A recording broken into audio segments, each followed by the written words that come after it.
Welcome to another episode of the Homecomings podcast. As always, I'm your host, Evelina Olachowska, multi-passionate creative designer and founder of my dear design studio, Studio Domka. And today we're back with another episode of the show. And my guest on the show today is my dear friend, Julie Hamilton. I want to share a little bit of a background before we get into this episode, as I always do with every guest, and the story of our connection and just setting you guys up for the conversation that's ahead. And I'm especially looking forward to sharing this introduction and overview about Julie, because Julie has evolved to be someone so special and near and dear to me in my life. Definitely a massive inspirer in so many regards.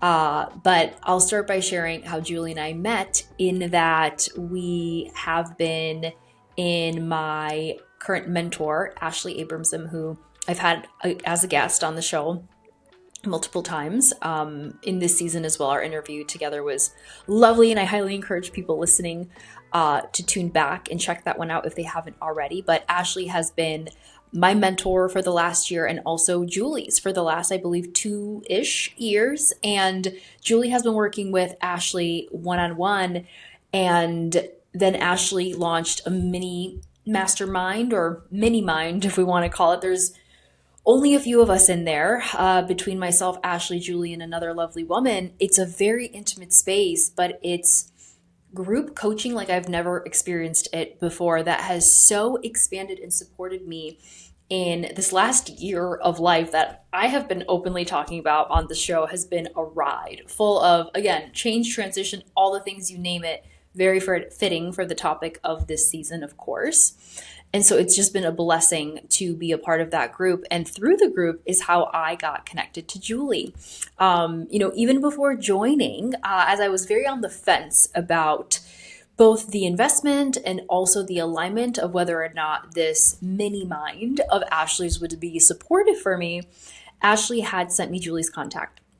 And she said, hey, if you have any questions, hesitations, apprehensions, if you wanted to connect with Julie, who's been working with me for about a year, feel free to reach out and ask her anything you want. And I was like, sure, okay. And I did. And Julie was so generous and open with her shares and her experience about working with Ashley and her personal takeaways.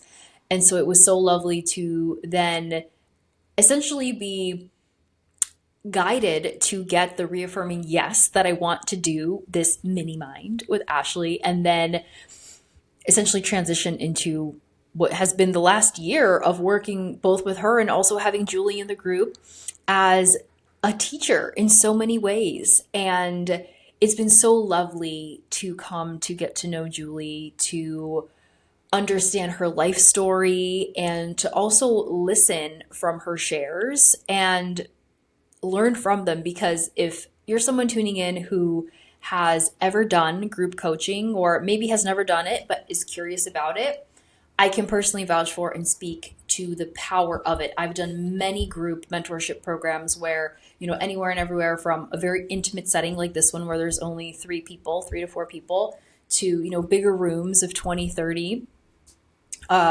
individuals.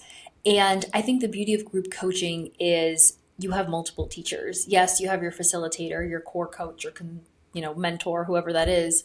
But in every single person's share, there is the opportunity to always garner so much.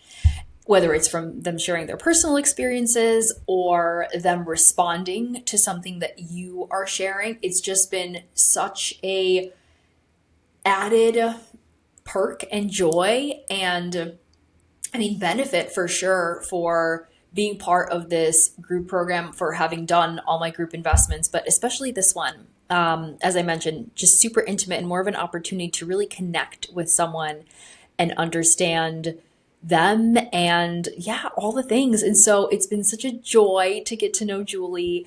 And when I was thinking about guests to have on the show, she was one of the first that came into my awareness. It took me a bit before I finally came around to asking her to be on the show. However, as I started just interviewing and getting a feel for the flow of the conversations, and very quickly realized, okay, let's get Julie on the show, because her background is quite literally in transition coaching. You'll hear her story that she so beautifully and openly shares in this episode around her career path and life journey and how she ventured into and eventually found her way into a very niched and fascinating career opportunity, which is transition coaching, specifically within the context of career.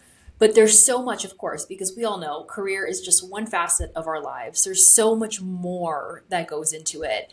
And so to hear both Julie's story and also her approach to transition coaching, career transition coaching, there's so much that I don't doubt anyone tuning in is going to take away from this that transcends and goes beyond just career advice. Of course, if you're in a period where you are navigating, considering a job change, or, even if you're not, but these changes are inevitable unless you're someone who's so rooted in their position and will never leave, which I think hopefully highly unlikely. But if that's the case, okay. But even still, you could probably garner something from this discussion, because what Julie shares is so inspiring and lovely in the sense that it's her personal takeaways and stories from working with clientele over the years, her personal clients and what they've been through in these moments of uncertainty, yes, related to career, but also how that feeds into and applies to their everyday. Your career, as mentioned, is just one facet of your life. And I think so many of us think that, okay, I just have to get this job because of the money or the status or whatever external factor may be involved. Not to dismiss any of those things, because they are important, but where are the other things? Where are your values? Whether this job is in alignment for you, how it's going to impact your personal life, your social life, all your relationships, all these other things. And so Julie really sheds light on some of the other considerations to really take into account when making something really important and drastic, which again, career is, what do they say, 1/3 of our lives are spent working. So it is a big decision. But the advice that she gives us, the takeaways that she shares, can easily be translated into really any decision that we may be navigating, big or small. I mean, of course, with the bigger decisions, like be it a move, leaving a relationship, pursuing a new relationship, these could be more tactical strategies and approaches that you could apply, taking a step back and looking at what's important to you, considering your values. Julie really goes into some really good tactical, tangible takeaways for you guys to consider. But, even the smaller decisions, practicing the pause, sitting with yourself. I admire Julie so much for her openness and her vulnerability. But also, we were talking a bit at the end once we finished recording, just the flow and ease that was able to come out of this conversation. And for sure, I think it's definitely more easier for me to have these conversations and these dialogues on the podcast with individuals that I already know, that I'm comfortable with. But I also can imagine if this was Julie's and I's first chat, because I'm thinking back now to the first conversation we had on the phone before we knew each other. It was a phone call. We didn't know what, we looked like or other kind of like details in our lives, but it was still so just effortless and like flowy. I keep using the word flowy and I keep describing Julie as that because hopefully you'll see as soon as we start the episode, Julie's energy is truly so grounding and there's just like a peace about her. And so with this life path that she's chosen, to me, it's no surprise at all that she's pursued it, but she really lets us in on the story of what's inspired her and influenced her to go down this route. And so it was just lovely. And where I'm finding Julie in this season and as this episode goes live and airs, she is currently at Oxford University in England pursuing a transition degree to dive even deeper into understanding more about the topic of transitions in general and also helping her navigate this next transition in her life, which is TBD. What's in store for Julie ahead? She's open to it. And I think that's also something too that is so lovely about her is the openness that she brings to just life in general. So without further ado, friends, I am so excited to share this one with you today. Do let me know how this one resonated. if you feel called to share this with a friend or someone who might be in the midst of their own journey of change, especially career change, do pass it along. I think it would be so beautiful. And yeah, just thank you always for being here, and let's get into it. Julie, welcome to the show. I'm so excited to have you. Evelina, thank you so much. I'm grateful. Yay. Well, I'm looking forward to this conversation with you today for many Oh, reasons.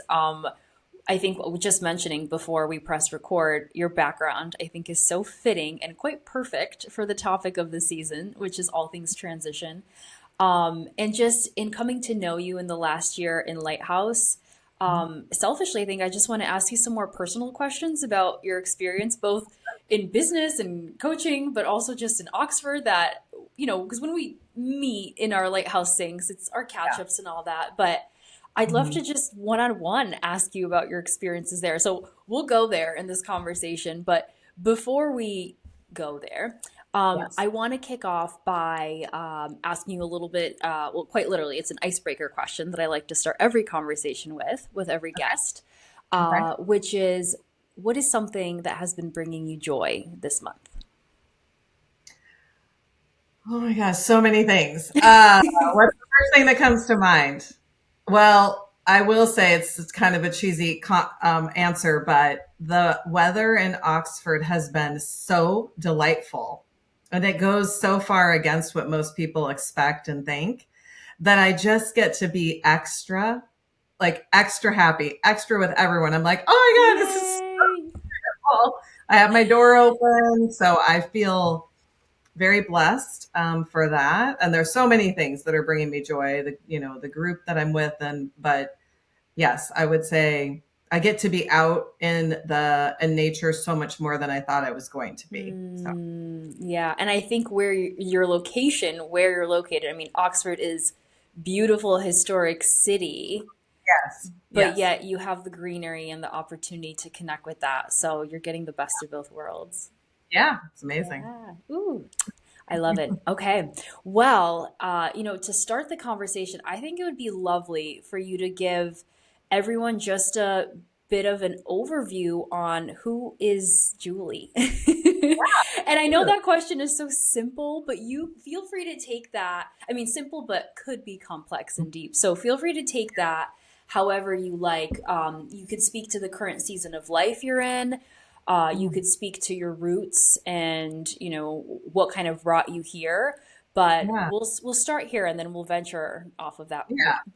sure, sure. No, it's funny because I was thinking just the 10 minutes before getting on here about the intro. How do you introduce yourself? And it is like Mm, you said, what is it that you want to share? And I suppose it changes over hmm time. And I appreciate the thought of like, is it where you're from, or what, is it your career, or what is it?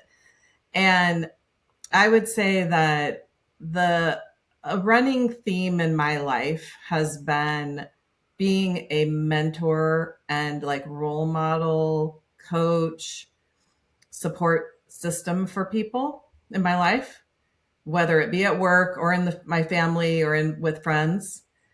And like you said, which we'll get into because I've been working as an executive coach and I'm now in a transition program, which is kind of helping me see like where do I want to go. But there is this core part of me that knows that what I love to do is work with people in whatever capacity and help them kind of move forward, which is why I think coaching is such a beautiful practice because it helps people have the someone to listen and not that I necessarily advise them at all on what to do. It's more like helping have a conversation about, well, what is it? Who are you? And what do you really want? And sure, I can share stories about myself and about clients and about my own experiences. So I would say that's the running theme as I look at my life is people, friends. If you asked friends, they would say, you're a great listener. You're very confident. you're very open to being with anyone and helping anyone that wants to engage with you. Hmm. So good. Yeah, you touched on the compliment thing. Compliments and feedback from people. This is Yeah. actually a question I love to ask my clients uh, in helping them set up initial brand strategy when we're working on their business. Before we even get to, logos, design, all that stuff, we do a deep inquiry on who the person is. And my whole intention with that is to try to understand those like gifts that they have that maybe we can leverage a little bit more or shine light or use as differentiating factors in their business. So a simple but thought-provoking question, because people could take this as deep as they want, is what are some of the compliments that you hear most from people? Because those are clues and indicators to to some extent, however, again, life unfolds for you, but where Yes. you could be leveraging those things in your profession or just in your everyday. So it's lovely to hear that you have that deep awareness and that attuning to knowing that you've received that feedback and you're Yeah. so connected to the work that you do because of that. And so that leads me to have many questions related to that. You mentioned in your family, and I know in Lighthouse, in our little mastermind group, we talk about, upbringings and childhood things. I'm curious, remind me, you're the oldest in your family. Yes, I'm the Yes. oldest of four girls. Yeah. So I imagine that has had a big influence on the mentorship piece. Maybe we start there. I Maybe we imagine. start there. How has being the oldest of four girls, just in general, been like for you? And then feel free to speak to how that's also played a deeper role in this mentorship that you do now. Yeah, it's a good point. And I do think I've in the past, I like young adulthood, maybe in my 20s, I read a lot about being the oldest child and what that means. And basically, you're another adult in the Yeah. family. Okay? You don't, Parentifying. yeah, I really did feel like especially because we had my mom and dad had three kids within 4.5 years. Mm, So I was, I was there and I was on my own for 3 years and then two more babies came. yeah. And I think I'm probably clearly an old soul as well. So there's some aspect of uh, not feeling childlike, maybe. I don't know. Yeah. But I think the point is a good one, which is through my life being the oldest in my family. And I was actually the oldest in the whole group, meaning of the cousins and everyone. So I was the first kid on both sides, my mom's Mm, side and my dad. So I think I took on more adult um, persona early on. And so I always saw myself as helping my sisters, helping my cousins, helping my mom and dad, like wanting to have a job. Like, so funny. It's almost like you didn't see any other way of living. It was like you just have to show up that way. Yeah. I think so because I didn't. I think that's something in my life now, that we're working on, and Lighthouse is around how do you find playfulness and joy and ease, right? But yeah, so you're right. I think it definitely started with being the oldest. And then I think another aspect of my nature is really I'm probably a quieter on the quieter side, meaning I like to observe and listen, and I'm not that person who wants to be the center of attention. Mm, So I was able to sit back, and so therefore my friends and colleagues and people throughout my life have found me as a valuable resource because I'm a good listener. And that feels comfortable. At least that's what they tell me. So feels yeah.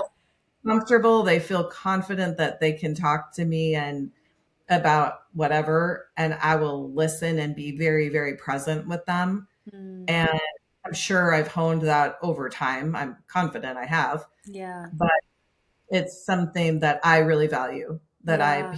people see me as a great listener and someone that they can trust and talk to. Yeah, and you mentioned honing it over time because I was curious. Do you feel like you've always had that innate tendency to listen? Because when it comes to these gifts that we have, like there are just natural inclinations for us. You know, I can consider myself naturally creative and expressive. I feel like I've always been that way, gravitating towards a certain thing. And so when it comes to listening and listenership, which if someone doesn't have that naturally, that's a skill to work through, in my opinion, because not everyone could be a good listener. On the flip side of that, some people could be great talkers, but then Yeah, they might not have that, true. stay back, maybe, be a little bit more quieter, reserve, observe. So Yeah, yeah, has that always come naturally? I imagine it's grown for sure over time, but from the right. roots. Was trying to think. I would say one thing I've observed through my adulthood is, we talk about pay attention to the people that surround you. Who Hmm. are the people you choose to spend time with?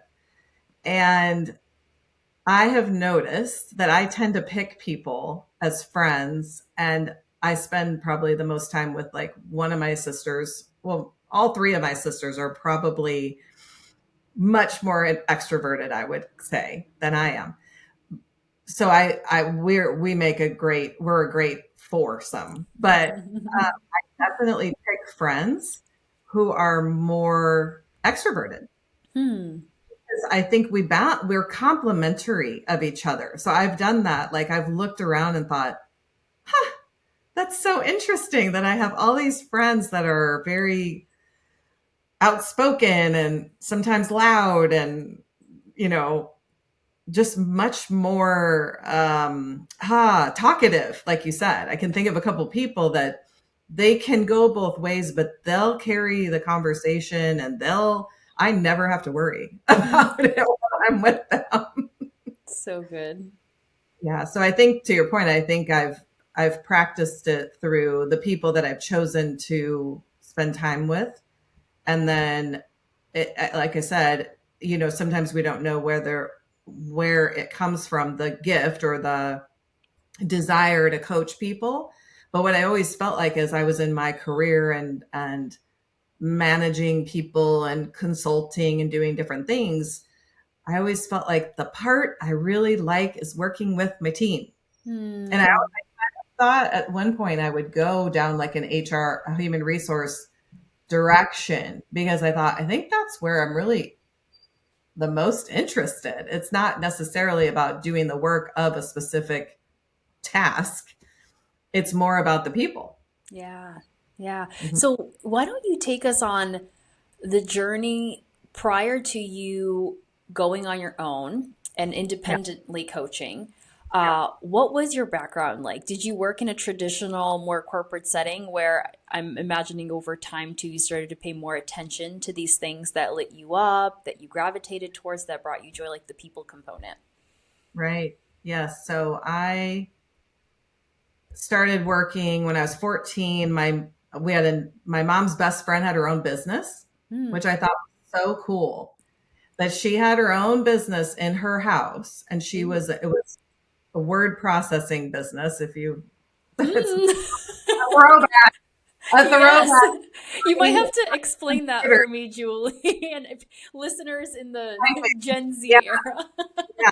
This was in the 80s when we had typewriters, and I don't remember at what point we finally got some computers, but what this was in the 80s, when mid 80s, when we would type resumes and college papers for people because they had to have them Wow. typed for school and for job applications. Hmm.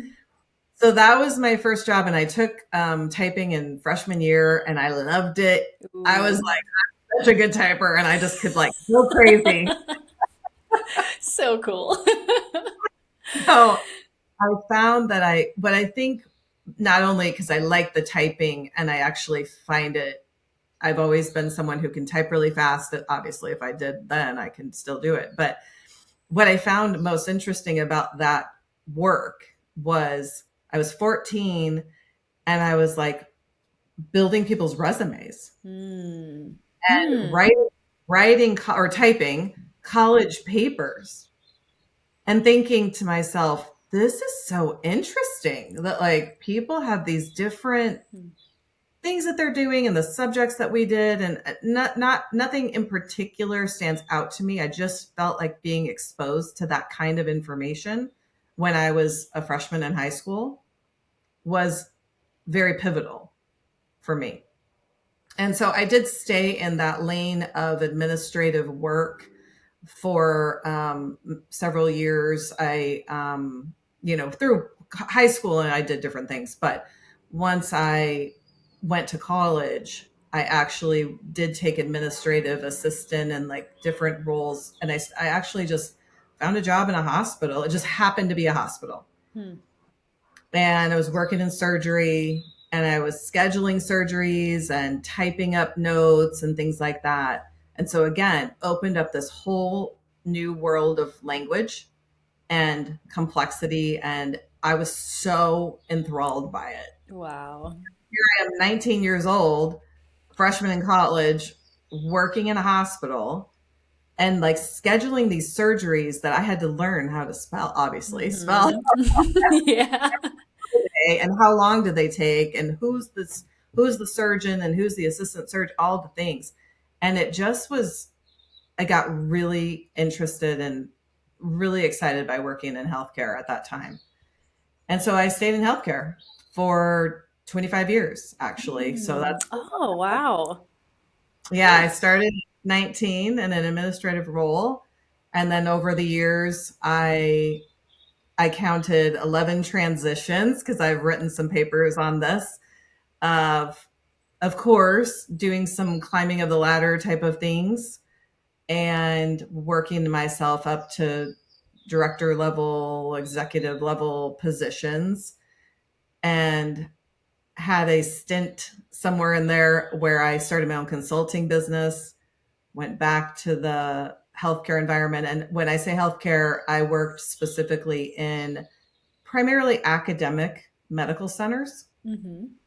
So again, I point that out because for me, there's been some academic tie to Yeah. what I'm interested in my career. When I've stepped away from being in like an academic setting, I'm drawn back to it. Clearly there's something there. Yeah. Clearly there's something there for you. So even when I was at different organizations that I worked in a field of corporate compliance, and I was the chief compliance officer a couple different places. And I found myself, um, even if I was working on the health system side, I found people within the university that I could like have them be mentors for me and help me identify courses and leadership programs within the university side that I could engage Mm. in. Mm. So as I think back, it's been an interesting tie that I pretty much stayed in academic healthcare, in the provider side, right, hospitals and doctors' offices and things like that. So yeah, that's an interesting Yeah, I didn't part. know that. I didn't know that about you. That Yeah. is very interesting.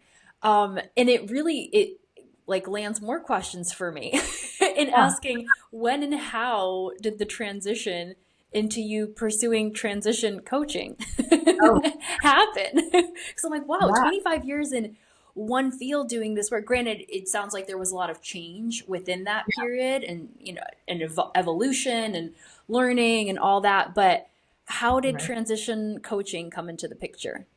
Yeah. Uh, I think when I think about, well, the quick answer is 2020 pandemic, got laid off from where I was working, and I had already been in like doing some coaching for about 2 years prior to that. And I had engaged a coach, I think it was 2018, and said, okay, I want to make a transition here. I've been in my field. I feel like I've not only, yes, of course, I had felt like I reached the level of a position I had wanted to, but I also just was feeling not very stimulated. Mm. And not challenged, and a little bit of like, it's time to do, it's just a feeling of it's time to do something different. Yeah. I had I had, oh my gosh, so many beautiful people, and I still do, of course, they're still in my life, but so much support, so many people helping me, and and I had a great reputation in my field and all those things. But I definitely was finding myself feeling like I get a sense that I want to do something different. And I think that this is time to pivot. So I got a coach, and we started just she's like, we're not going to talk about that. We're going to just talk about who you are and what you really like and what you really want to do. And I was like, Mm. what? Let's talk about making a career transition. What are you talking about? Yeah. But she's amazing. And so we did that for a couple of years, and I was exploring other possibilities, and it kind of a little bit where we started, which is talking to people about what are my strengths, what do you like, what do other people see, and other people are like, you love mentoring people, you mentor people all the time, why don't you become like just as part of groups and Yeah. volunteering, Yep. like why have you thought about coaching? And I was like, oh, sure. Yeah, of course. Yeah, that sounds great. And then Mm-hmm. the pandemic helped me have an opportunity to step out and do something different. It was a pivotal moment because I did have a wonderful career and people who really valued me and had offers to come within 6 months, had offers, to come back into the field. Mm-hmm. And I had a really um, challenging moment. I don't know if you want me to share this because Yeah. it was a really impactful thing that happened, which was about 9 months or so, I think, after I got laid off. And I was in coaching school. I was already moving forward with some other things, but um, I got offered a very, very like lucrative opportunity to consult part time. Basically, they said, name your price. Hmm. And in a space it was a little bit a sidestep from compliance, which was a field I was interested in, but I was still feeling like if I go back at this point, if I go back to healthcare, I know how it works. I know myself. I know how you get sucked in, and I'm already in this beautiful space of trying something new. Yeah. And I really had to do two things. One, my body was telling me, my body was reacting. I was Mm-hmm. not sleeping. I was having massive anxiety because I was in negotiation with them to do it. Hmm. And I thought I was going to do it because I thought there was no way I could say no because of the money. And basically, they gave me every term I could have wanted. I only wanted Yeah. years. I would have worked remotely. It was a client in Boston, and I was living in Florida. It was like all the terms were It's like a dream job for most people. basically double, however much the money that I was Yeah. making. And I told them yes, and I started like not sleeping. I was so stressed, and I was like, oh, trying to explain it away. And I happened to go on a weekend to see my best friend in Charleston.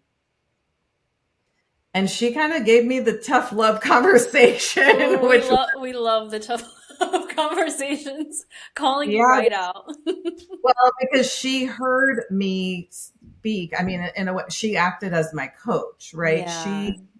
We spent like 3 days together, and she's like, you're saying the same thing over and over again, which is it's about the money. Hmm. And yet your body's telling you, your mind is telling you that you don't want to do this. So that was kind of the The slap, a sign. little Yeah. bit of across the face that I needed to wake up and be like, I, I have to tell them no, Hmm. And so and you did. and so I did. Yeah. How was that for you? Oh my gosh, it was. I told her we were sitting there. It was the last morning we were together, sitting there having coffee, and I'm sitting there at the table with my laptop, and she's like, "Email them now, or you're not. I don't know if you're going to do it." So I, So your friend like held you accountable, yeah, made you and do it. I'm like, I have to do it right now while I'm sitting here with you, or I won't. If I go home, Yeah. I'll backpedal. So, and Mm. it was the lighthouse, as you Hmm. Oh yeah. that helped me see it through for sure a new lens, but also someone I very much, she knows me. I've known her for 20 years. I trust completely. And she's like, you can do it, but I think you're saying you don't want to. So it was Yeah. a gift that we happened, Hmm. that trip was already planned. It was not something that happened like because of the job, nothing like that. It was already in the timing Hmm. of when I was in negotiation with this client. And after you sent the email, how did that Yeah. go over? The short response, it was a very short response that said, "We're very disappointed Mm. and let us know if you change your mind." That was it. Hmm. And how did your body feel after that? Oh, I felt so relieved. I Yeah. so relieved. And I will tell you that, there's fear, of course. Why do we do things we don't want to do out of fear? But I had fear that I would regret it because I was like, I am not making any money right now. And I just gave away this opportunity that is such a gift. Most people would, do anything to have. And I've never regretted it for one moment. Oh, I'm so glad you shared this story, Julie. I have been in those moments in my Yeah. life and I've helped friends through those moments. I specifically remember a conversation I had with my roommate. This is the last apartment I was living in Boston. During the pandemic, we were in lockdown and she got an opportunity to take a job in Washington, D.C. Uh, And as you were telling the story, I was literally thinking of her because her body was screaming at her, and it was such a. It on paper, it sounded so great, and it was aligned with her career path, with what she thought she wanted to do. yeah. And all the while, I'm looking at her, I'm like, you don't look excited about this. Like, I feel like if it's an aligned opportunity, there would just be more of a light. But I think to what you were sharing and what I was watching in her, what I've personally experienced myself, it's so hard in those moments because it's almost like these things come up, these distractions, the shiny Yeah. objects, whether it's money or status or location. And we think that that's what we want. And it almost like clouds the core intention of our soul, like calling to us. And I think too, it's just well, literally, it makes for a much like a harder situation to navigate. And but all the while, I think the beauty in you overcoming that and your friend, I mean, so perfectly, like you said, it was already like in the timeline for Was. you.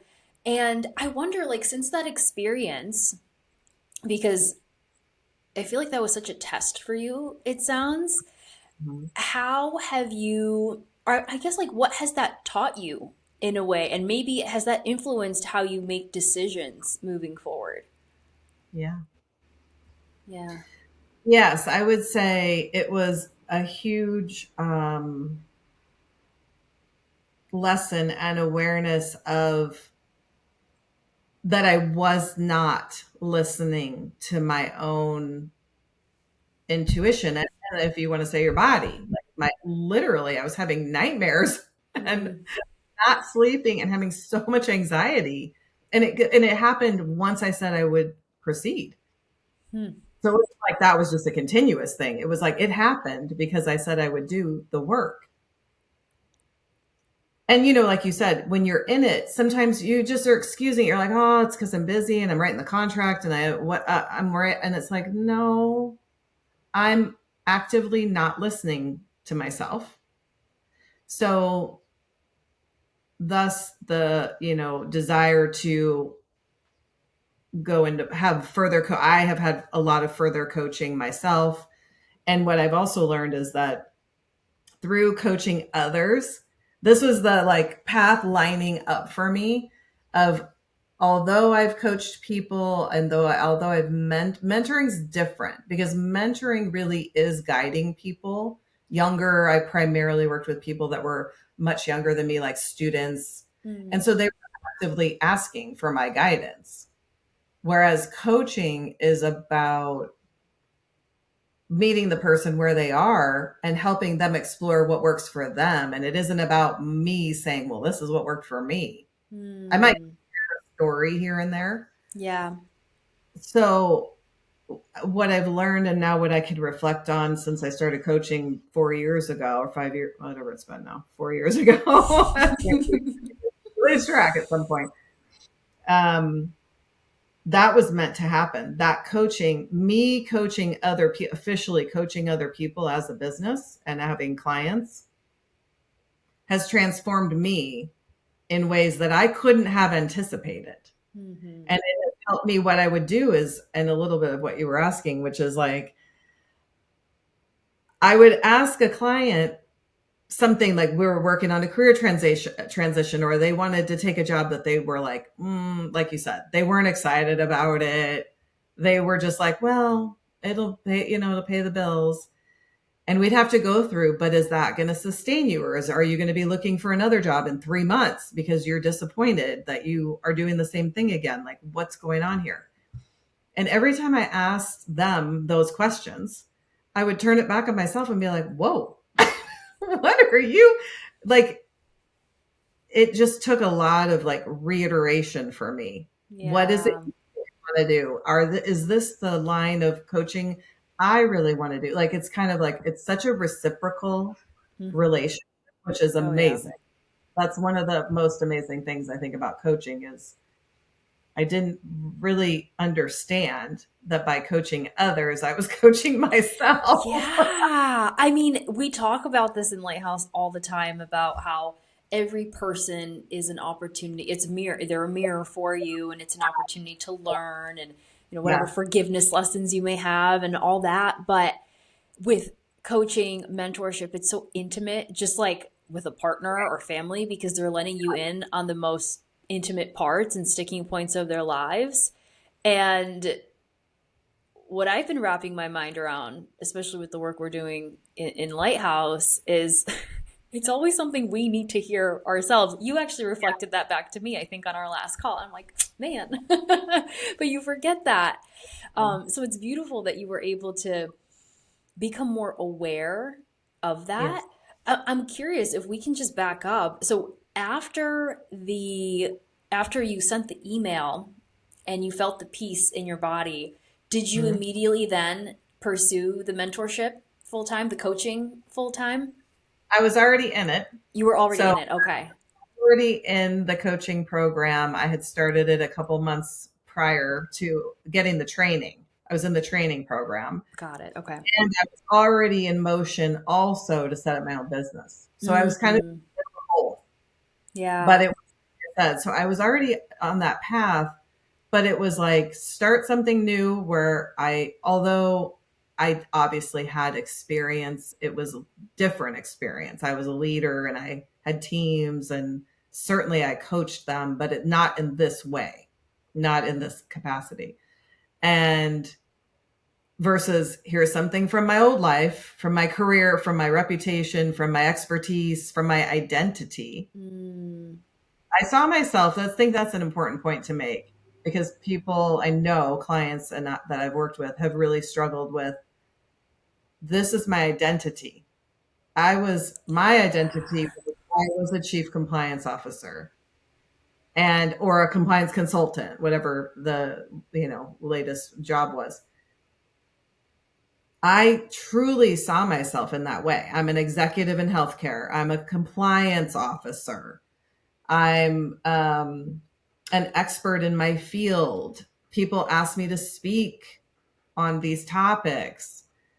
And that was amazing. Like, those are amazing things. It's not like I appreciate that people saw me through that lens of like, she's an expert and we want to listen to her, and she knows what she's talking about, and she's collaborative, and all those beautiful compliments. Yeah. And I appreciated it. And so it's not that I'm saying that isn't valuable. It was, but I was reaching my own point of, it had nothing to do with anything that happened out in the, in my environment. It was me feeling over a couple years like, I feel like I've kind of done this, and I feel something kind of poking me like, hey, I think it's time to pivot. And I don't know what Yeah. it is. And I don't know. And it isn't ever like A to B. It's not like that. It's like, so that's why I started with the point about something that I've always loved to do is coach and mentor people in whatever capacity. And that was the thread, I guess I'll call it, the thread I pulled, Yeah. which was, what do I love about my work? So my work as a chief compliance officer. What did I love about that? I loved that I educated people, the team was educated. Our job was to educate, and our job was to advise and kind of counsel and coach the business. Mm. And I was like, oh, that's so interesting that those are the things I love. And keep in mind, I said I love working in an academic setting, or Yeah. being in an academic setting. So I was like, okay, the two themes I'm seeing in myself are, I love educating and being educated, and I love coaching or mentoring and being coached. So that's how I got to starting the coaching business. Yeah, I love this because it feels like such a beautiful just alignment with the things that you took the time to become aware of. Yeah. Mhm. And also, because I think this is important too, but rooted in your expertise in all these topics. I mean, you literally starting at age 14, which like was so perfect to now get you to this point. Um, I'm so curious to know more about transition coaching. Like, what is it? What is the specific field? Because it sounds very niched. And what type of clients are coming to you? You mentioned working with some younger people and maybe it's finding jobs and all that. But tell us a little bit more about it because I'm just fascinated to know. I think when you think about transitions, starting there, transitions mean, it can be at the very simplest level of anything: a new relationship, moving into a new house, a new city, a new job, a change in your life. Typically, when we think about coaching around transitions, it's around kind of the bigger changes in life, like, a relationship, whether it's needing some support or maybe it ended, changing jobs, a variety of things, dealing with children, like big things in life where you've kind of been doing it on your own and you're like, I feel like I need a little bit of help here. So, and like I said, transitions is about moving through the phases of that change. So there's an ending, possibly. It's like the ending, middle, beginning, or beginning, middle, ending, whichever way you want to look at it. And they kind of all happen at the same time. And it's never just this. There might be an event that causes a transition. Like when I got laid off, it was an event, and it happened. And then, but that didn't mean I was in a new place. It just meant, okay, how do I end this thing? I was in this Yeah, career. like what's next? Yeah. What's next? And now I'm in the middle, and the messy middle, or there's a lot of terms for that. And there's beauty in all of it. There's beauty in the endings, there's beauty in the middle, there's beauty in the beginnings, if you can see it that way. Hmm. So now I lost track of your question. Hold on. Come back. Like, The come on. transition coaching. What is it? You started speaking about, yeah. I'm like, wait, I got off track on my You were going transition. great. No, that was great, Julie. Um, so the reason I chose career transition to coach on from the beginning was because I always was a person who felt like career was my focus. I was married for the first 15 years, I guess, of my adulthood, but I did not want to have kids or raise a family. I was very career oriented. That was kind of my passion and interest, and apparently education. Mm-hmm. So I I've spent a lot of time thinking about like different steps I wanted to take. And now I've had two different consulting businesses that I started as an entrepreneur, and I worked in different settings in the healthcare system, and ultimately went and worked at a big four consulting firm, global firm. So when I was thinking through the coaching program, what do I want to coach on? I thought I I would have loved to have somebody as I was thinking through my career, and this is Yeah. an area of interest to me, but so I did the best I could, but I would have loved to have somebody to talk to about, do you want to stay in your lane and continue building up in compliance, or do you want to, what about stepping out and trying that? Like I felt like, you do the best you can when you're on your own, and I had a beautiful career, and I'm very grateful for it. So that was what appealed to me Mm. about career transition coaching.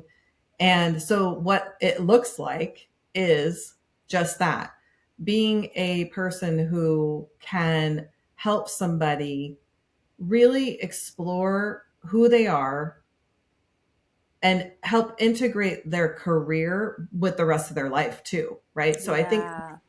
we silo things. We think, well, I'm going to take this job because it brings me the money I need for my family. There's so much more to think about. And yes, financial support is, very, very important factor, of course. But it also matters, how is it going to impact your energy, what you learn, is it going to stimulate you enough, because it all comes back home with you, right? Yeah. And it impacts your health, it impacts your family, it's not just about this like one thing I think we get so fixated on, which is Yeah. or money. It's like, Mm-hmm. yes, I care about that, absolutely, but I also care about all these other areas of your life, and how this is going to help or hurt who you really want to be. As you're speaking, I'm realizing, I'm like, this feels almost like a duh. Like of course. Like you have to think about all these other factors, like what you're going to feel energetically, emotionally, mentally.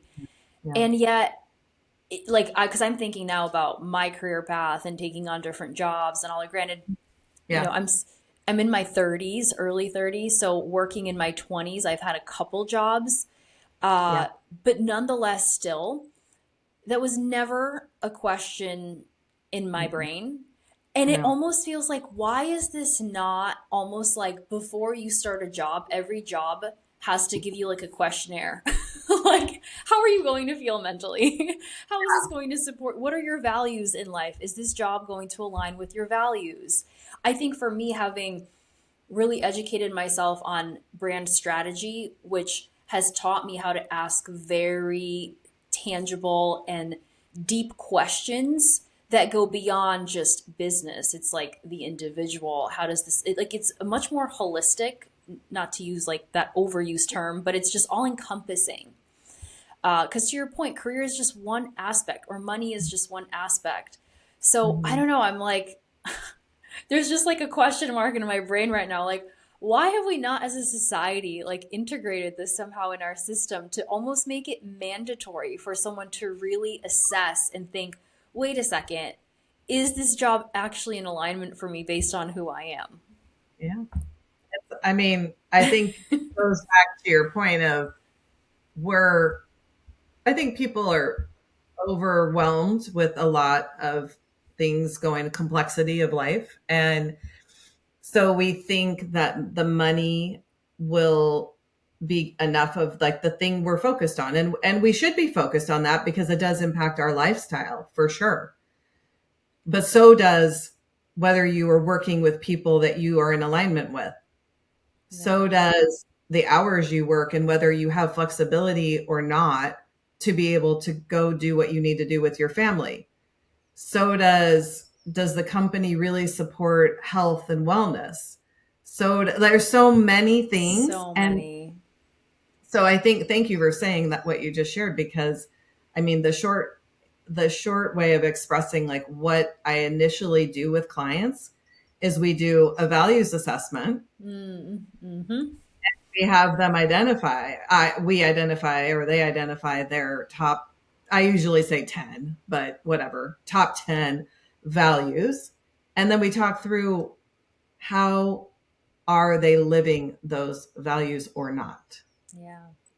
Because I want to get a foundation of, I want them to get a foundation of, I'm saying this is important to me, but yet I'm not doing it. And why? Why am Yeah. I doing it? And it's like you said, it is a holistic approach of, we do make decisions sometimes based on, we sometimes have to. We sometimes have to make decisions based on, well, this is the, even though I know all these things, I want a job that allows me to do all these things that would be the best case scenario. But right now in my life, based on the situation I'm in, I have small children, I'm not married, or I am married, or whatever the circumstances are. I really need the money to be the thing. And I'm going to make the best choice I can. And that's 100% okay. Because then what we also can do in coaching or through people's self awareness and their own coaching themselves is really pay attention to their energy and how do they show up? How can they put their love into what they're doing? Because that's giving them what they need in the moment. Mm-hmm. Meeting people Steer, where they're at. yeah, and stay away from the as much. I mean, I coach people a lot on, for sure, mindset is everything, but also um if they're talking about like, oh, the job is awful, but I need the money. Okay, let's reframe that. Let's just say I'm grateful for the job because the money is helping me with my family. Right? It's a small change, but it impacts their mind, and then how it has a ripple effect through the rest of their life. Yeah, I love that you shared that. We talk so much in Lighthouse about shifting our perspective and how that's the only thing you have control over. So even Yeah. that little tweak has huge implications. Because the example that you shared, I hate my job, at least, like, but the money's great or whatnot. Yeah. Flipping that on its head Yeah. immediately puts you in a deeper state of gratitude, which in Yeah. itself is just such a more uplifting, positive energy that can then start to open doors and lead you to things that you Right. might not have seen if you're always just focused on the bad. So I think that's a beautiful little takeaway, and just we can call it like a little tip or trick for someone who might be feeling that, like the Yeah. dauntingness of, oh, this sucks right now. Where can you almost find the silver lining? Yeah. And know that if you're unhappy, it's not permanent either, and you always have a Right. choice to pivot if you want that. Um, you mentioned something earlier about, we were talking about your clients teaching you things and them being a mirror for you. I'm curious, what are some of the biggest things that your clients have taught you? Any maybe takeaways or just eye-opening moments or radical shifts that you yourself notice, like, whoa. Well, thank you. That's an amazing question. And the first thing that comes to my mind actually came through in the coaching training, because one of the questions you want to ask yourself or anyone is, how do you feel about that? Hmm. So how do you feel? How does that make you feel? If your boss did XYZ, how does that make you feel? Because this is how I operated. In the business world, I did not bring feelings into that. I did Yeah. not bring my emotions into it. I kind of thought that was the way it needed to be. I was a leader, and I I was uncomfortable. I will say that. I was uncomfortable with people that were unhappy in the workplace. And I would try to have matter of fact conversations with them about it. Mm. So that was when I took the coaching training, and that was like such a part of the core questions you ask people. How do you feel about that? Whatever happened. So when I started coaching people, what I noticed was I was uncomfortable asking the question. Mm. Yeah, I was uncomfortable asking about how they feel and what emotions were coming from them, or they might share. I had clients that were very much like, and this makes me feel like this, and very outspoken about it. I was so uncomfortable, Hmm. and it Wow. really shined a light for me on an area that I kind of knew, but I also had this narrative around like, well, we don't talk about our feelings at work. We kind of Yeah. keep it. There was Yeah. always feeling of like separate. You don't bring your family stuff to work, and you don't bring your, whatever. So that was one big one that it took a while for me to get comfortable talking to people, my clients, about how they were feeling and their emotions. And it was very eye opening, I guess I would say. Yeah.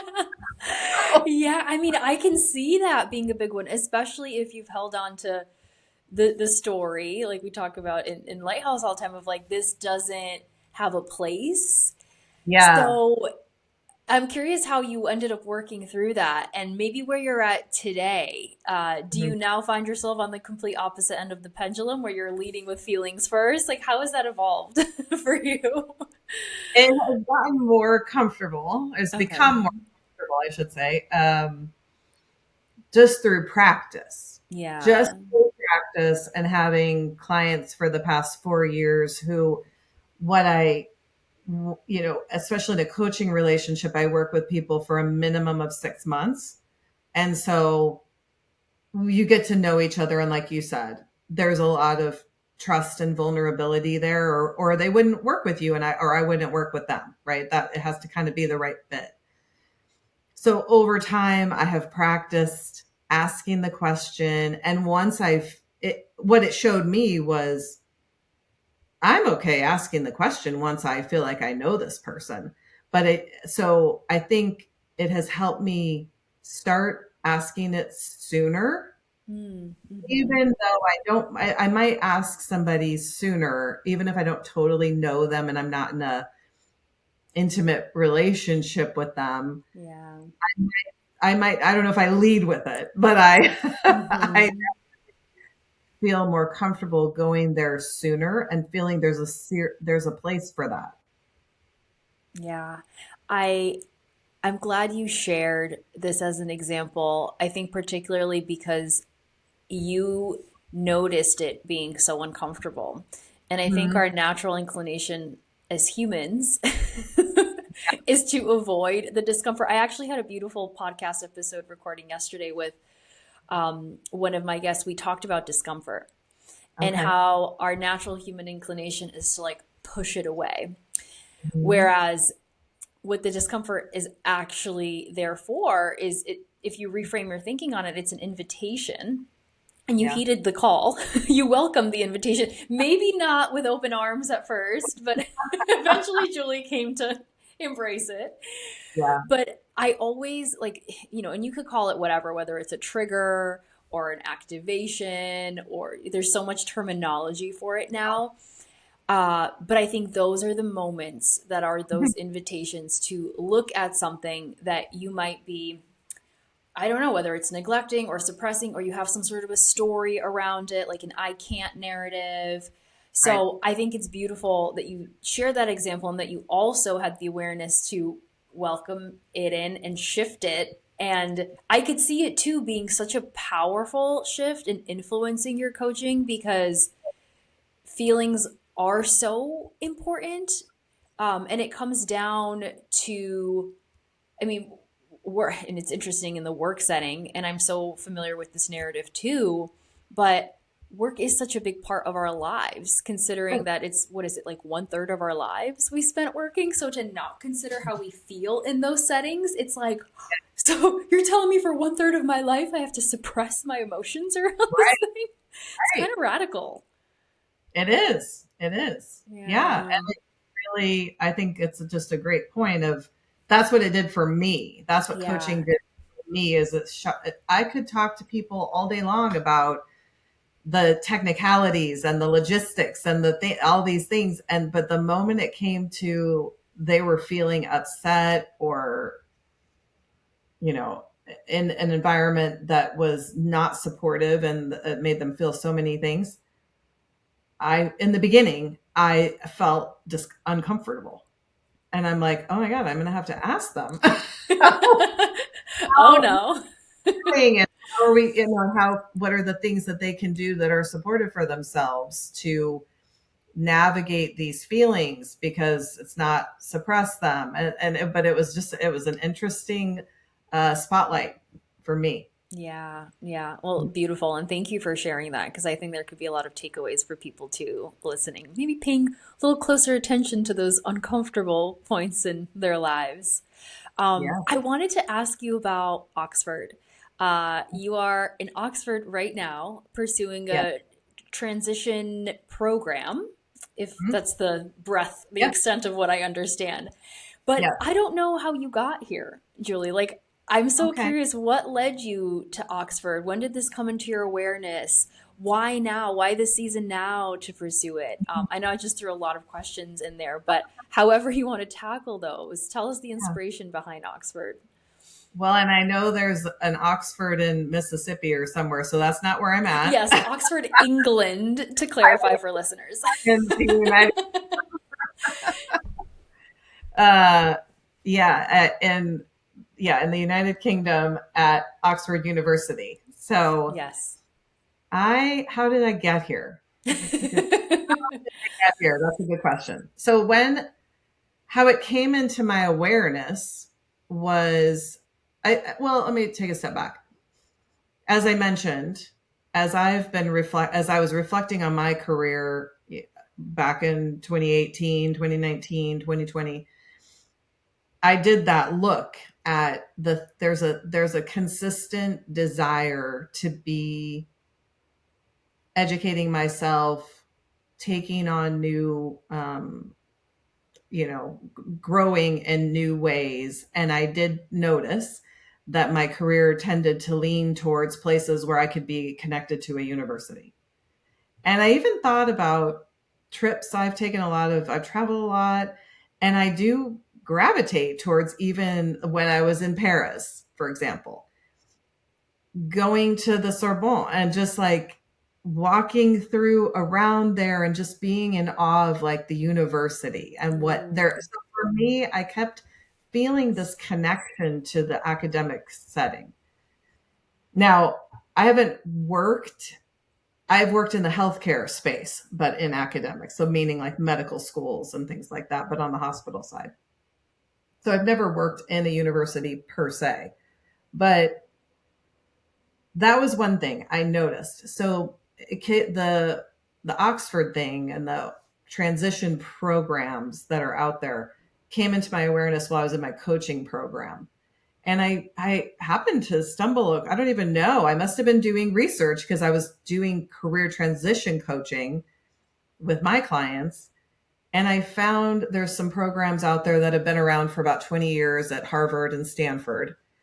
And so that's how I first stumbled upon it, is that I saw that there were these universities doing these kinds of programs where the audience that they were tailored to cater to was people that were retiring from their careers. Hmm. So it was more for, okay, you've had your career and now you're going to retire. And what does that mean? What Yeah, are you going to do? I'm now getting flashbacks. I do recall you mentioning this. I don't know if it was when we were in the car together driving to the retreat or if it was on one of the lighthouse calls, but I am remembering you mentioning this. Yeah. Go on Yeah, though. so Harvard started it. Think about this 20 years ago. So around early 2000s. And then Stanford's been doing it, I think, for 15, 16 some years. So it was at a time, I think, when I haven't done the research on this, but I would imagine maybe there was an influx of retirees, maybe at that Yeah. generation. I don't know. But also people that were coming into retirement, even in this, last 50 years, are living longer. They want to still do something, but they might not want to do the career that they've been in for 40 years, right? So, like I said, I haven't researched the history on it. It might be an interesting thing to look up. But it came into my awareness in 2021. And at the time, I was like just starting my business and I was very interested, but I felt like, okay, it's just not time for me. I just don't think Yeah. it's, I'm starting my business. I want to coach some people. I want to get that underneath me. And the Stanford program is a year. I think Harvard, I think they're both about a year. So, I mean, you would step away from what you're doing. So it wasn't the right time. And then last year, 2024, so I'd been, having my coaching business. And I think since I had had 3 full years or 3.5 years ish of coaching, I think I was just reaching that moment of like, okay, I like this. I still feel like there's more for me.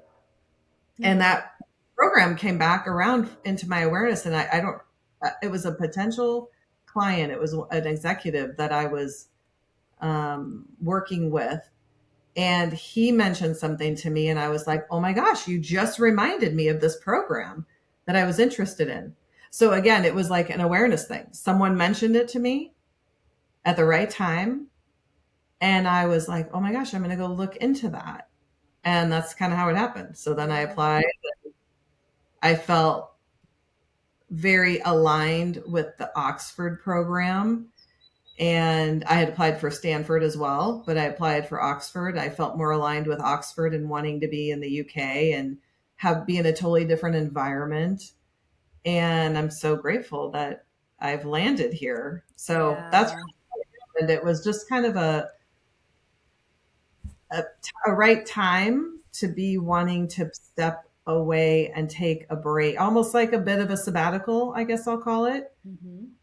and to kind of go deeper in what do I want to do with this, if with this business or just with my own life, really. And that's, I think, what it's for. Not Yeah. because I'm tired by any means.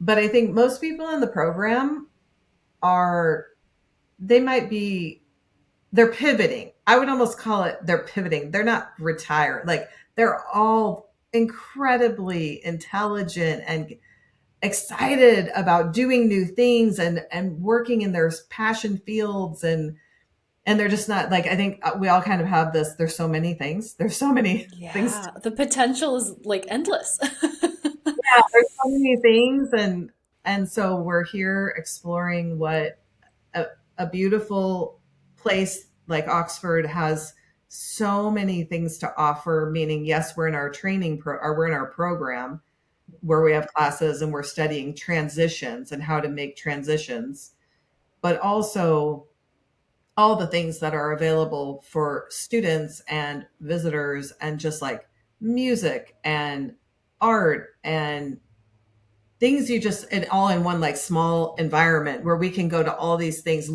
all these lectures. It's incredible. Oh, It's really yeah. Well, my next question was going to be like, how have you been feeling? Like, because you've been there yeah. for what you left October, November? No, not January, early January. January. Okay. For some reason, I thought it was longer, but still, you're into month 3 now, Yeah. and you're still on your spring break, correct?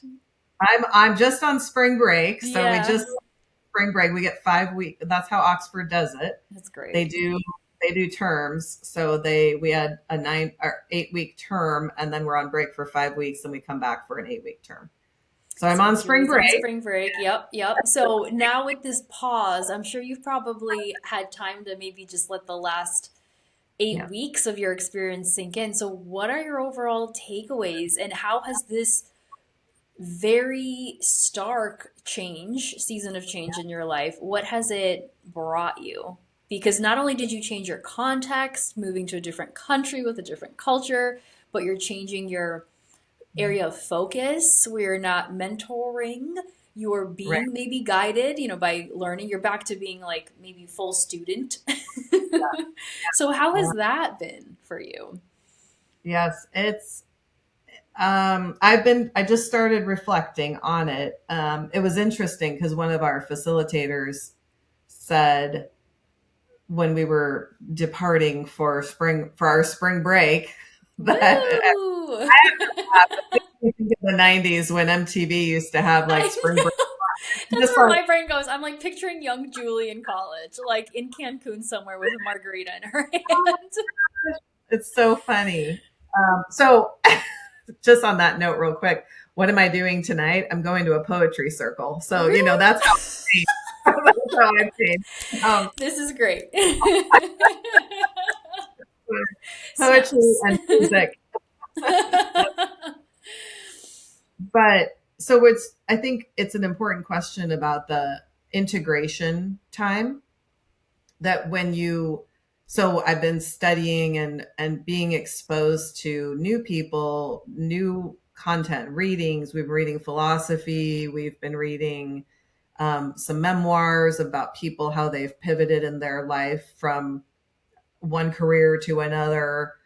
We've read things that I don't totally understand why we read it, but nonetheless, I think it's an effort to expose us to a variety of things because what does that do?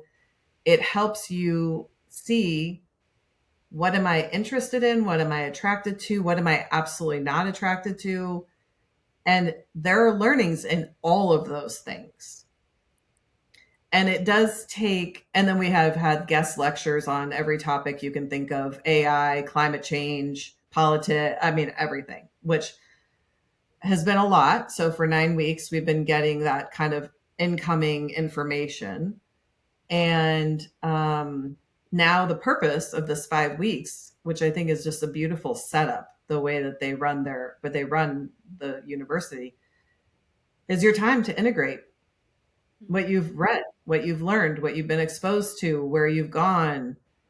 And what I'm seeing so far, and I came here with the intention of leaning more into spending time on like liberal arts things, arts and culture, philosophy, things that I've really not spent a lot of time on in my life. And what I'm finding so far is that I'm going to go to a poetry circle tonight. And like, Yeah. not in my wildest dreams would I have ever thought I would tell you. I love Oh, this for you, Julie. thank you. It's just, it's so, I don't know. I'm still, it takes time to explore new things, especially, but it's in such a beautiful, supported place. And I'm with a cohort of 18 people and we're all on the same stage, right? We're not all the same age, but we're the same stage of where we're at in life. And that's such a good feeling. Like it feels, everyone keeps saying we're in this bubble. Yeah. We're in a little bubble at Oxford because we have each other and we're learning some new things about making transitions in life and what do we like and what do we not like, and there's no pressure to do anything else. So I don't know yet Yeah. fully for your question, but what I've been doing for the past 2.5 months has been allowing myself to follow whatever sparks me. So Yeah. I've been to some jazz concerts. I've been to a talk on racism. I've participated in a book club where we read All the King's Men, which is about corruption and politics, and racism. And I had no desire to read that book, yet it has been so eye opening, especially Mm. because we were in a group where we could talk about reflections on how did it, what did it bring up in you, and what did it bring up in you, and what do we think it means to the current day because it was written in the 30s or 40s, 1930 or 40. So it's just been like I'm just absorbing. I'm absorbing Yeah.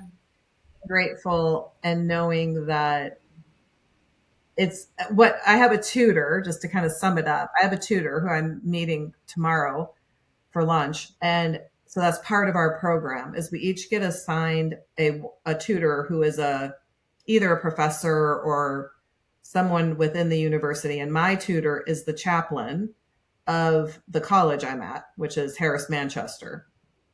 And she's amazing. She's a Unitarian minister. Hmm. And but what she and I have talked about over the past 8 weeks has been I'm doing what I just shared with you, like letting things unfold, following what inspires me.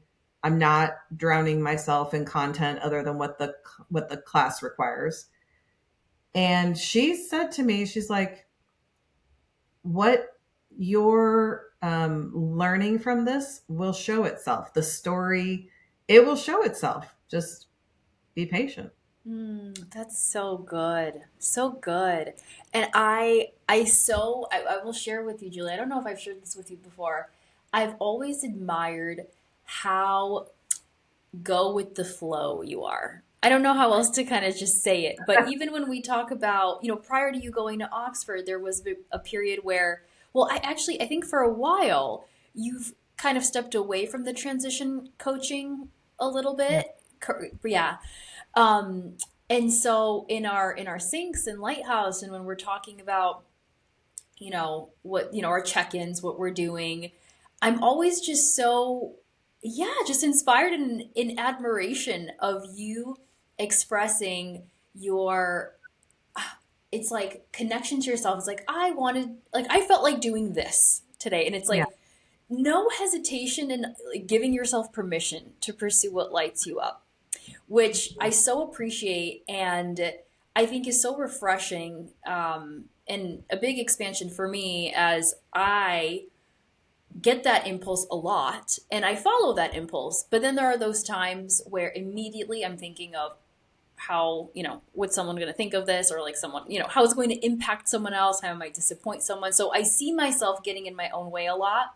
Mhm. And I'm sure you navigate those times too when you might not be so, of course, like, I'm going to do this and so adamant about the decision. But I feel like what I've garnered from you in the Yeah. last year and in our check ins, it just feels more, I don't know, just like flowy and easeful and almost effortless. Granted, I know it probably doesn't always feel that way. Yeah. Thank you. Thank Yeah. you. I appreciate that so much. I would say that it is definitely something that has changed in the past. I'm trying to think of what I would have said. I would have said to you 2 years ago. You wouldn't have said that to me probably 2 years ago. Mm-hmm.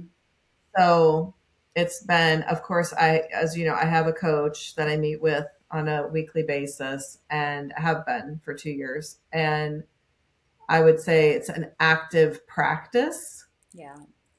to, I mean, it's so funny because this group that I'm with, right? Think about this is a group of people like me who were, I have a judge, I have about four lawyers that have been at the top partners in huge firms in New York, like really exceptionally talented and smart people who have these careers that you read about. Honestly, Mm-hmm. I was like, oh my gosh. But they are, I think it's so beautiful to watch people where they are. But I'm like maybe the one of the few that is like, I'm not running around. I'm only doing what feels like I'm really interested in that thing. And so I love they continuously say to me, "Oh, I'm so Julie, how do you like not want to plan ahead? How do you not jump ahead?" And like I'm the only one who's still in Oxford because we're on break, right? Mm-hmm. Traveling and running around and doing all these things, which is beautiful. I mean, I just don't feel that that's what I want to do. So I'm Hmm. so that I can be here and have my time to be peaceful in Oxford. Ugh. I love this. Again, just a moment of inspiration and a reminder for me, and hopefully people tuning in and listening, to tune in and honor what really is in alignment for them. And easier said Yeah. than done because there's Uh, the distractions, and we talked about it earlier with your example of being indecisive about that job opportunity. And mhm. it's difficult and it's hard when you have these shiny objects in the way, again, whether money or people and all that. But what I have garnered from witnessing you, just honoring those nudges that feel aligned to you, is there's just like a grounding and a peace. And I just wonder, like, how much more peaceful we would all be as like a Yeah. society if Right. we just really sat with ourselves for a moment and tuned out the noise and be like, you know what? I'm just going to do this today because it feels good to me. So Yeah. thank you for being a lighthouse for me in that department because I always need that reminder. Um, Sure. the last question that I want to ask you before I get to my more quicker, like rapid fire closing questions here All is your relationship with change in general. Because you've mentioned a couple of times that right. you've been met with these moments in your life where you felt the nudge coming on for a transition because it almost felt like you reached your ceiling. It's like you Yeah. felt yourself being contained in a way. And so then Yeah. that nudge came on, like, okay, it's time to transition or pivot. And I'm curious if that's been a theme for you in your life. When you think about this, may be like a big question, but if you zoom out and think like, okay, the timeline of Julie and all the changes or like big life moments that you had, have they come on maybe just like they creeped up on you? Or has it been, I'm imagining there have probably been combinations of maybe more sudden stark changes, but what your overall sentiments just are on the topic of change and how you meet change in general. Thank you. One thing comes to mind right away that I had a mentor back when I lived in Seattle, and she was somebody who's probably, I don't know if she's 20, about 20 years older than me. And we just had a great connection. And I'll never forget because I had been in my role for about 2 years, I think, when I met her. And I was feeling this like time to change. I feel like I need to do something different. Now, upon reflection, I probably was maybe not sinking in. There's always a way to look at it, right? Maybe I was just getting bored because I thought I needed like the new fancy stuff. I'm not sure exactly what I was feeling at the time, but what I do remember her saying to me was, Julie, you're a builder, not a maintainer. Hmm. Meaning, as a leader, that you're a person who thrives on building new things. So when there were new projects, I was the first to volunteer. I'm like, I'll take the lead. I'll take the lead on figuring this new project out. And I think what had happened, I had built a program and we were getting into just maintaining it. It was moving, everybody knew what they were doing, all the things were in place. And I think that caused for me a sense of like, I think it's time to move on. Hmm. So it's not right or wrong. It just is something that I did see in myself, and apparently others saw that in me, that I thrived on building. So I think that was an important point. But Yeah. since then, I actually wound up staying in that role that I thought I was going to move from. I wound up staying in that role for 6 years.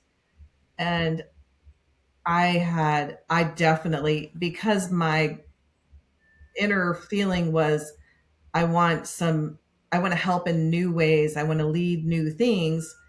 I raised my hand and took on new departments and new programs. And I stayed in my same role, but I just like added to it because that was what filled my cup. And that was really telling to me when she, as an observer said, I think I see that you thrive in this. And so you do need to have your hand in some new ventures in order to keep you stimulated. Yeah. Yeah. Yeah, I mean, the word that's popping up for me is just very growth forward, growth oriented. Whether it is learning, and no, not coincidentally, being in Oxford and having the opportunity to go back to really just being a student, I think Right. again, but a good balance of that learning, educating, but always growing. Like that word is prominent for me. Yeah. So I think that's Yeah. beautiful. Yeah, So amazing. that story stands out to me, or that, kind of feedback. And but to your point, I would say that does seem to be my tendency, is when I've been somewhere, whether it's living somewhere. I remember I used to have this thing where I was like, I only allow things for 5 years. I'm like, what's my 5 year plan? I'm gonna Hmm. live here for no more than 5 years, because I want to see other places. I want to go meet other people. I want to do other things. So for a long time earlier, I would say in my 20s, 30s, maybe even 40s, I'm 53, so we'll see what the 50s show us. But Yeah. um, I definitely kind of had that 5 year. I was always thinking in 5 year, in 3 to 5 year increments, and just what else, what do I want to take on? So I do think there is a part of me that I'm not afraid of change. There are certain things that are more uncomfortable to change, but when it's within your own power to change it, it's easier. That's what Yeah. I find, right? It's uncomfortable when it's not your choice, Hmm. but when it's my choice, and I have chosen to live in different cities and try on different roles, and I really do tend to thrive in that way. But it's shifting now in this mid career, I guess, or later in my career, where I don't feel, maybe I do. Maybe that's why I'm a student again, but Yeah. hard to say. It's evolving. Hmm. Well, I think this transitions us nicely into our closing questions. The first that I want to ask you is, what is something that you're looking forward to this year ahead? I mean, every day, it sounds so cliche, but every day here is different, Hmm. because I'm in school, because I'm just in such a different place in my life. I haven't gone to college in 30 years. Yeah. So it's, Yeah. it's 30-ish, 25-ish. Hmm. Um, honestly, I look forward to just staying every day in the moment and seeing what comes, because it's a beautiful place. And I have thoughts about maybe spending the summer in Europe, and I don't know, lots of beautiful things ahead. I love that. I love that. The next question that I want to ask is, do you have any rituals, routines that you lean on when you're navigating moments of change, or any advice for someone too that could be in a period of transition? Yes, definitely find well, I'll tell you what I do. What Hmm. I do is, and I've done this probably uh, since I started my coaching business. I primarily dedicated, now this is a gift that I had the ability to do this because I had my own business. So I understand not everyone can do this, but I I felt like the morning times were for me to do what I needed to do. I typically read some, whatever kind of, whether it's spiritual or different kinds of personal development type books that I'm reading. I love to walk. So I typically will walk for about an hour and a half. For a long time, I was listening to podcasts like crazy. And so I would listen to a podcast while I was walking, or while I was getting ready in the morning or whatever. And then I would have clients in the afternoon. So definitely I've found the quiet time, and I actually get a lot of quiet time because I've created that. But that's really important to me, to have my quiet time in the morning, to just, and whatever that looks like. Sometimes I listen to a podcast, sometimes I read, sometimes I journal, sometimes I just sit here. and stare outside. Yeah. Sometimes I take a longer walk, sometimes, but I think the general um, answer is I take the time for me because I am a growth oriented person, and I am intaking, whether it's client information or the things I'm reading, or now I'm in class and the things I'm reading from class. And I find that I just need to have that time to just let it soak in. And it takes sometimes a week or two where I'm like, oh, I see. I see Yeah. why that conversation irritated me or whatever. Yeah. So the quiet time and whatever that looks like is important to me. I don't meditate specifically, but I consider just the quiet time sitting with my journal and really reading. I have a couple like daily prayer and awareness books that I read, just the daily message. I love a daily message. Yeah. To really ground you for what's to come. Yes, exactly. That speaks to me. Yeah. Yeah. And any advice that you could share with someone either currently navigating a transition or, just for future moments of change because they're inevitable. Yeah, I think one thing I've heard so much from clients, because we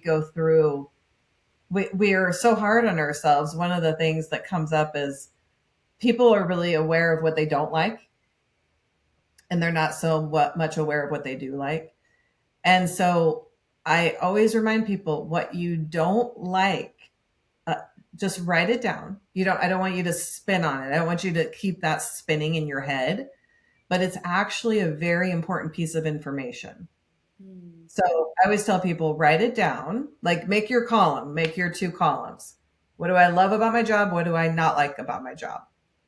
Because number one, I want you to get it down because it will influence. I want you to be aware of that as you pursue new opportunities, new life changes, whatever that looks like. Because otherwise, we stumble into things that are habitual, or we default into things because we forget and we're not Yeah. maybe thinking about them more broadly. Mm-hmm. So just remember that the things you don't like are just equally as important as the things you do. But Hmm. I think the main message there is write them down so that you have them, but don't spin on it constantly. Like, don't tell yourself, I hate this, I hate this, I hate this. Just put it on a piece of paper and put it aside. Mm-hmm. Mm. That's so good. Thank you for sharing that. Mhm. My last final closing question that I always like to end each new guest episode with is Okay. what is your favorite memory of home? Oh, my favorite memory of home. I would say I have a big family. So when I was growing up, we always all got together for Christmas and many holidays. But I love Christmas, and I always remember wherever we were, whether it was my grandparents' house, both of my grandparents actually would decorate their houses for Christmas. And of course, my mom and dad would do that too. But I remember going to like my grandparents' houses for Christmas, and then we would also drive through both of their neighborhoods because to look at all the lights, Yeah. and it was so magical. Hmm. I really love that memory of Christmas and how it felt to be there and to be with everybody. Yeah. Mm, that's beautiful. Well, thank you so much, Julie. This was such a joy. I could keep chatting to you for hours and asking you all the questions, but I think this could be a good place to land the plane. And maybe we could do another episode in the future on either more change stuff or a completely different topic, depending on where you will be in your next season of life. Before Exactly. we close, can you just share with people if they wanted to connect with you or find you if you're on any social media or LinkedIn, anything like that? Oh, thank you. Yeah, for sure. I do. Of course, I am on LinkedIn. I'm not checking it that often, so you can find me there. How do they find me on LinkedIn? I think is it your name? Just Is Julie it? It's my Hamilton? Julie Hamilton, and We'll I link think it it in the probably, show notes. okay, we'll find it. We'll Yeah, find we'll that link it. as a common name. But otherwise, my email is Julie at corerisingcoaching.com. Amazing. Thank you so, so much again, Julie. Having me. I appreciate it.